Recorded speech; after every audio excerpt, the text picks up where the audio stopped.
So starting with Stamina Up, I run Stalker and Hotfoot. Stalker makes you walk faster while aiming, and Hotfoot gives you a speed boost after your equipment kills an enemy. Both of these are absolutely clutch. I don't care about being immune to fall damage because there's very few scenarios where I end up incurring fall damage, especially if you're running PhD Flopper. If you need to leap from a high area, just do a dolphin dive, and that will mitigate all fall damage. To me, it's kind of a wasted augment when I compare that to being able to move faster while aiming, which also applies to shooting while moving when aimed down sight. And it's not a small buff. It's like 17%. It's pretty substantial. At lower rounds, you may not notice a huge difference, but when you get into high rounds, especially once you're dealing with super sprinters and you're trying to maintain, zombie trains, but you really need to land a lot of accurate headshots because damage starts to fall off, this becomes absolutely clutch. Now, Hotfoot, this one's just amazing. This is the reason why I'm almost always loading into a zombies match with throwing axes. Depending on the type of game or where I'm going with it or what my overall objective is, I may end up switching over to Semtexes at some point.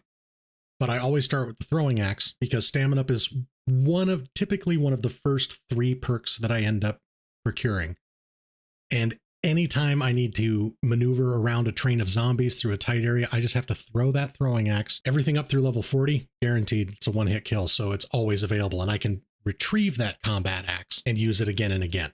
So to me, those are absolutely awesome. The use equipment while sprinting, I haven't come into a lot of scenarios where that's super beneficial, and hard target is all but completely useless in my opinion. Hotfoot's where it's at. I only play solo. So Dying Wish really is the way to go. It doesn't fuck up my flow. It always works. I don't have to rely on getting a kill while bleeding out in order to benefit from it. And EMT is useless because I play solo. With these, I really just picked slow death by default. Okay, Juggernog. Reactive armor. To me, this one, hands down, is the best. Basically, you have built-in stun grenades. Whenever a plate breaks, it sets off a concussion grenade, and it stuns all zombies in your immediate area. This is super, super clutch. General gameplay, and especially for running Easter eggs, reactive armor is where it's at. Slightly increased maximum health. It gives you an extra 50 health, which sounds all well and good, but it's not better than stunning all the zombies around you. Because if you're getting hoarded up on and you're taking damage and you're losing plates, that extra 50 health is going to equate to 1, maybe 2 extra hits, but there's not going to be a lull in the onslaught coming at you. This actually provides a break. As soon as you lose a plate, bam, all the zombies are stunned. You have time to recover. You can maneuver, get off the X, reload, whatever you got to do. This one's absolutely awesome. Armor plates have more damage mitigation. What that means is every time you get struck, even when you have armor on, unless you're running turtle shell and get struck from behind, you lose health and armor points. So it is actually possible to die when you still have armor, because depending on what you're getting hit by, you can be taking more health damage than armor damage. So I go with hardened plates because I want to mitigate the amount of health damage that I take when I'm taking damage to armor. I don't want to increase the armor durability because, again, the hidden trade-off is I am taking more health damage. So even though my armor plates last longer, I could still die. I would rather save more of my health and have the plate break quicker, which is going to result in it setting off a concussion grenade and stunning all the zombies around me. To me, these two synergize very well. Melee Macchiato, again, unless you're running a special strategy, to me, there's only one combo here that makes sense. Espresso, if I am relying on melee attacks, I want them to be fast. And Hidden Impact, melee kills, reload a portion of your held weapon. Those of you that don't know, it's 10% of the magazine capacity. So with a belt-fed LMG that has a 1,000-round magazine, one melee kill puts 100 rounds back in the magazine.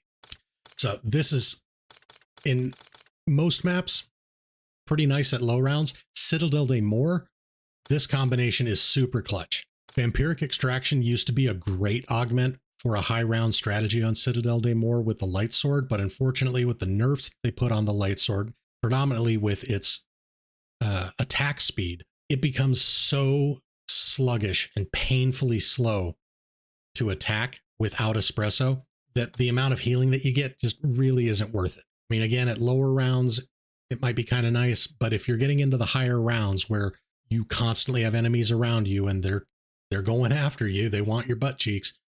It's just not going to do you that much good. And then triple shot, your punch can hit multiple enemies at once.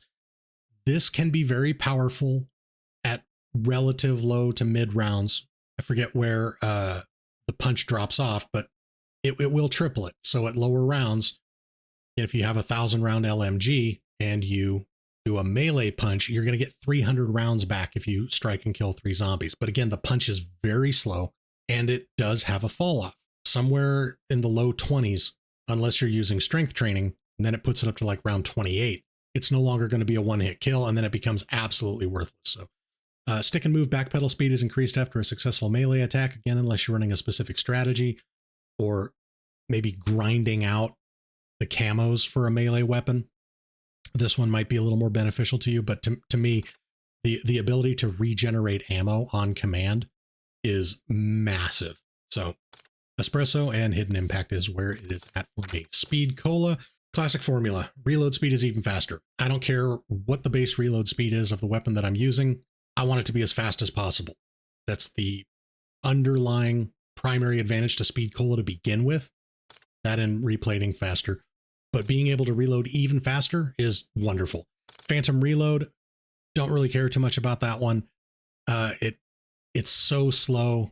There's just not much of an advantage to it, especially when compared to the fact that if you went with this augment, you could just reload the fucking gun quicker. So that one's out. Field upgrades recharge a bit faster. It's marginal at best, but overall doesn't really make a huge difference. For minor augments, mystery box settles much faster. Really, the only reason to go for this, in my opinion, is if you are going after the Dark Ops calling card for Box Addict, where you pull, air quotes, every gun out of the mystery box in one game. Again, unless you're running that, that's the only reason to use this. Being able to swap weapons faster, this one is huge, especially because some weapons have very, very slow transition times, like the jet gun, certain rocket launchers, things of that nature. This also allows you to very quickly swap back and forth between your melee weapon and your primary weapon, which is great for if you need to get a quick burst of movement. Switch to that melee weapon. You become a lot more agile, you can maneuver, and then very quickly swap back to your primary. Fast pitcher, deploy equipment faster. Again, with the equipment that I run, I don't notice a huge difference here. I really think the only reason you would ever want to employ this is if you religiously are running monkey bombs or Casimirs, the Gersh device. Those have a pretty slow deployment time relative to the other pieces of equipment. So being able to kick them out faster, I will acknowledge that is worthwhile if you want to be spamming monkey bombs or Casimirs. But for Semtexes, throwing axes, shock charges, decoys, don't get me wrong, there is a perceivable difference, but it's not enough to want to give up being able to swap weapons faster. Vulture Aid, Smell of Death. Basically, you have a mini Aether Shroud that pops up randomly. Gas cloud shows up, you're standing in it, all zombies go non-aggro. Even elites. You will not get attacked by anything, and it's a great get out of jail free card, especially if you're just getting overwhelmed, you're running low on ammo in your magazine, you need to plate up. Smell of Death procs, step into that gas cloud, top off your plates, reload your magazine, you're good to go. Parting Gift is really good if you're running wonder weapons that use ammunition. However, I rarely am. Even when I'm running an Easter egg that requires the wonder weapon, I just don't end up relying on them that much. So to me, getting more ammo drops doesn't really have a benefit. But again, if you're running a specific strategy that leverages the wonder weapons, or you just really love spamming the wonder weapons, then yeah, Parting Gift may be a better choice for you than Smell of Death. For the minor augments, Condor's Reach, auto pickup loot from farther away. This one seems really inconsistent to me. There are times where it does work and you will auto pick up stuff from a pretty considerable distance. But I've also noticed that if you're moving through an area relatively quickly, it doesn't proc. You still have to basically slow down and kind of steer yourself towards it. And in those cases, to me, it just doesn't make that big of a difference, especially when we compare this to Picky Eater, which is hands down one of the best augments in the entire game. On death, zombies have a higher chance of dropping your current equipment. This even works on monkey bombs and Casimirs. Granted, the drop rates will be lower at lower rounds, but you will be able to get a somewhat steady supply of those. Now, if you're running Semtex or throwing axes and shock charges, they're going to be lying all over the place. You have to really go out of your way to spam them to run out. The other cool thing is Picky Eater also works on the enchantments in Citadel de Mor. So if you're running the Light Mend enchantment, they'll be littered all over the ground. You want to run the electric one so that you can quickly zap an amalgam when they spawn in, which I don't know if you guys are aware, the lightning enchantment is a one-shot kill to an amalgam. As soon as you hear it spawning in, make sure you have one of those equipped. Comes at you, just run up to it, bam, proc that, he's done. Really awesome. Death perception. So spot items others can miss from loot containers as well as special and elite enemies. I ran this for the longest time, and it's not until I got into running the Maelstrom a lot that I ended up switching. But this one is actually really good. And the low-key main advantage of this one, in my opinion, are the purple aether crystals that you find around the maps, especially in the church on Liberty Falls, because I mean, you pretty much have an infinite supply. They respawn every round. When you have Treasure Hunter equipped, they will always drop an ammo box, like the one that drops from a special enemy. Unless they patched it. I haven't used it in a month or so after I switched to Critical Eye, but in all the time that I used it, I noticed that every time I shot one of those crystals, I got an ammo box out of it. So really great way to maintain your ammunition supply. Your elemental weakness damage has a chance to kill an enemy that is on low health. Again, that's super niche. It requires a lot of planets to align. Not a huge fan. Now, Critical Eye, small chance that a body shot becomes a critical shot. This one in and of itself, by itself, is not that phenomenal. That's nothing to write home about, but it's the way it synergizes with some of the other augments that makes it really clutch. And we'll get back to that. Now, for minor augment, I go with Bird's Eye View. The minimap scan rate is increased, mostly out of default. The increased perception radius, who gives a shit? And finding extra essence under more locations, this is a one and done. Yeah, it allows you to pull essence from underneath crafting tables and the Pack-a-Punch machine and Der Wunderfizz, and I think the armory station. But that's it. And each one of those is going to give you 100 points. 200 if you're timing it well and hit them while you're leveraging a double points. But it's one and done. Once you've acquired that extra, 800 to 1,000 points on the map, then it's done. It's no longer giving you any benefit for the rest of the match. Whereas Bird's Eye View, the scan rate increase is actually pretty substantial. There is a very short delay where you will not see all of the zombies on your mini map. So when you're training zombies, especially getting into higher rounds, you're trying to map out your route and figure out how you're going to maneuver around. Having Bird's Eye View is actually a huge advantage.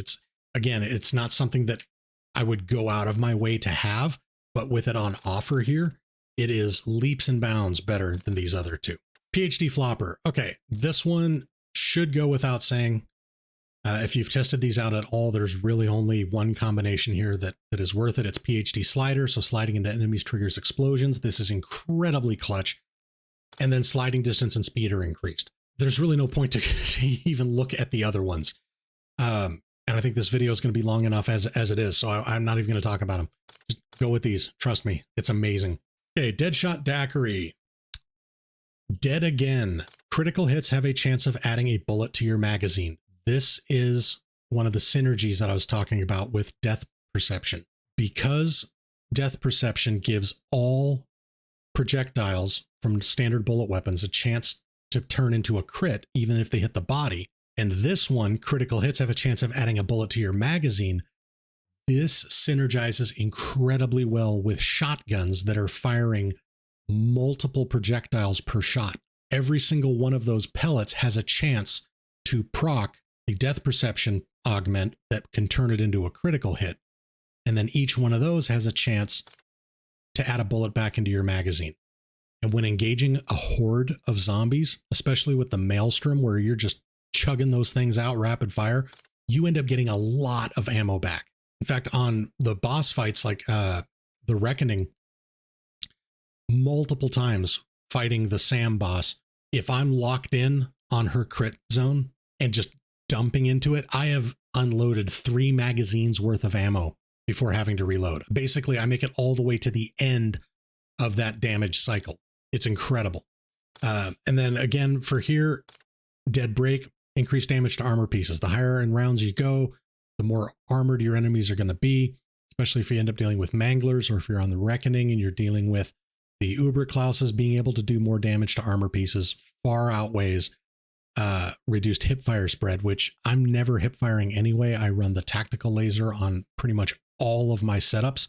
And when you ADS with a tactical laser, it counts as being aimed down sight. It's not hip firing. So I'm not getting that benefit. And then reduced gun movement while doing advanced movement. This is fucking stupid and pointless. I've tested this exhaustively trying to find what the difference is. It's imperceptible to me. Some of you may disagree, but again, having my reticle move slightly less if I'm sliding while aim down sight shooting or jumping while aim down sight shooting. Yeah. In multiplayer, huge advantage, or at least an advantage. In zombies, where 99.99 times out of 100, the enemy you need to get shots on and kill is within spitting distance of you, that little bit of movement doesn't matter. And again, I can't even really perceive it anyway. So Dead Break and Dead Again. Dead Shot. Oh, sorry. Double Tap. Double Standard. Again, this is to synergize with my shotgun builds. All non-critical shots do double damage. So I get those other benefits that I talked about when I proc a critical hit. When I'm not proccing critical hits, every single one of those pellets that impacts the zombie is doing double damage. This is huge. Absolutely huge. And then double time, increase the fire rate bonus. Again, I think this is a really beneficial perk anyway. But again, it's kind of by default. Double or nothing is kind of pointless. Killing 2 enemies in quick succession will have a chance to return 2 rounds to your magazine. This one I have ran as part of the synergies for the shotgun builds, specifically when I was leveling up the Olympia. Because the Olympia has such a small magazine, I wanted as many chances to proc an ammo return as possible. So I did run this for that. But generally speaking, outside of niche cases like that, double time is where it is at. Now, elemental pop. I used to run Citrus Focus because I, from the older games, would hate it if I procced brain rot while I was trying to work on a specific challenge or, do whatever. Or I'd hate it if I would proc dead wire when I was in a confined space and now the stunned zombie is blocking my path and results in me getting killed. However, those have been mitigated by the augments that we can apply to the ammo mods. So with brain rot, there's an augment that basically turns it into a decoy grenade, and all the other zombies will go non-aggro to you and will congregate around the brain rotted zombie. Pretty nice. But the main reason I gave it up is not just because of that, but because of Electric Cherry. Reloading creates an electric discharge that damages and stuns nearby normal enemies. The more empty the magazine, the more the damage. Basically, if you're reloading from empty, unless you're on really high rounds, it's going to insta-kill all the zombies around you. This comes in clutch so fucking often, I cannot overstate it. Electric Cherry really is where it's at. My only grievance with it, and why I used to not run it, is because of all of the clutter on screen, all of the artifacts and particles and whatnot. It is a very noisy visually augment, but the tactical advantage of it, so worth it. And then I run Chillberry just because I want to reduce all ammo mod cooldowns. Vulnerabine, slightly increase enemy elemental weakness damage. This is really good if you're running a specific strategy or a specific map, i.e. Liberty Falls, where all the special enemies are weak to the same damage type, i.e. fire for Manglers and the Abominations. If you're going for an ultra high round strat, then yeah, I can see running this because I'm just going to get more damage out of it. But again, for my do everything setup, Chillberry is where it's at. I just want to reduce the cooldown. For my ammo mods, Deadwire, Lightning Strike. This one is absolutely amazing. Bolt of Lightning comes down, stuns all normal and special zombies in the area. It's absolutely fucking clutch. I love it. And then extension, I want that to last longer. Yes, I could cool it down a little bit more, but honestly, with the augment on Elemental Pop, forgot the name there, it's proccing often enough that I just want it to last long. Napalm Burst, this recently got a buff. If you've been paying attention to any of the hype and Rhetoric Online. There's been a lot of testing done on this. I have found it to be true. Running Firebomb and Incendiary is the meta. If you're dealing with a tightly packed horde of zombies, you get one bullet to proc Firebomb, it's going to take out that entire fucking horde. It's just going to cascade, because every tick of fire has a chance to spread to another enemy, and then every time one of those enemies dies, it's going to explode, spreading it to more enemies, which those are going to be ticks that can spread to other enemies. I mean, it really is a beautiful thing to watch. Before they buffed it or fixed it, depending on your perspective, really was kind of a choose your own adventure. There's really no wrong way to go. But with that last update, Firebomb and Incendiary, hands down, best way to go. Cryo Freeze, I go with slowing elite enemies, and I want it to activate as often as possible. This is actually one of my favorite ammo mods. This was my go-to ammo mod in Black Ops Cold War Zombies, and it's still really fucking good. I'm actually quite happy that the final zombies map gives a little more purpose to this, in that the elite zombies are weak to it. Brain Rot, Pheromone. This is the augment I talked about earlier, that the charmed enemy distracts nearby normal and special enemies for a short time. Basically, it's like a makeshift decoy grenade. Works really great. And then Brain Rot duration is slightly increased. So if I do proc it, I want to get as much time out of that decoy as possible. Shadow Rift, this one I honestly could live without. I don't really give a shit about it. But since it's there, it's going to proc if I'm running Elemental Pop. It might as well activate on elite enemies, and I might as well increase the radius to affect more enemies. But other than that, I really don't give a shit about this one. I never run it as a primary ammo mod.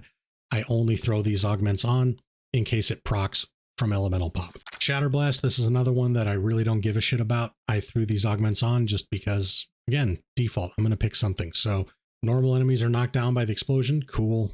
Shatterblast destroys enemy armor. Some of your armor is restored. Cool. Again, I don't rely on it. I don't depend on it. I never run this as a primary ammo mod, but it does proc occasionally while running Elemental Pop. And if it does in a horde of zombies in which they're wearing armor, I might as well get that benefit. Light Mend. This one is actually super fucking awesome. Antibiotic. Healing Glyph now damages enemies that touch it. Basically, it turns them into area of effect landmines. It kind of like a Molotov. If the zombies are within the radius of it, they're just going to be taking damage until they're dead. And depending on how much health they have or what round you're on, it will kill normal zombies pretty fucking quick. But if you're at low health, again, the original design of this, it will fly over to you and it will heal you. So I want to increase the range that it will move to me, because generally speaking, if I'm relying on this to gain health back, that means I'm probably being mobbed. My mobility is a little bit limited. I would rather have a greater chance of it getting to me than having slightly more health if I'm lucky enough to be within range to get it. Field upgrades. I only run Aether Shroud. To be honest with you, Burst Dash, warp forward a short distance, killing all normal enemies in your path. This one has a lot of tactical advantages. The least of which not being the fact that you can just wipe out a whole horde of zombies in front of you and clear your path. But you can also use it to get into some interesting areas. There's been some out of bounds glitches and exploits. I haven't utilized any of those, but there are some nice skips that you can do, like getting up to second level ledges without having to go around to a stairwell, things like that, where it does work very well. And I really appreciate it for that. And then I want to increase the max charge by 1. If 1 is good, 2 is better. That's my philosophy. And yeah, the significantly increased duration is really beneficial in some scenarios. But again, unless I'm chasing a challenge, like a calling card, I would rather be able to use it twice. Have 2 get out of jail free cards. Those are my augments. Thank you very much for watching the video, and I hope you enjoyed it. Please do me a favor, hit that like button. Go ahead and subscribe to the channel. It really helps me out, and it'll make sure that you're aware of more content as I get it uploaded.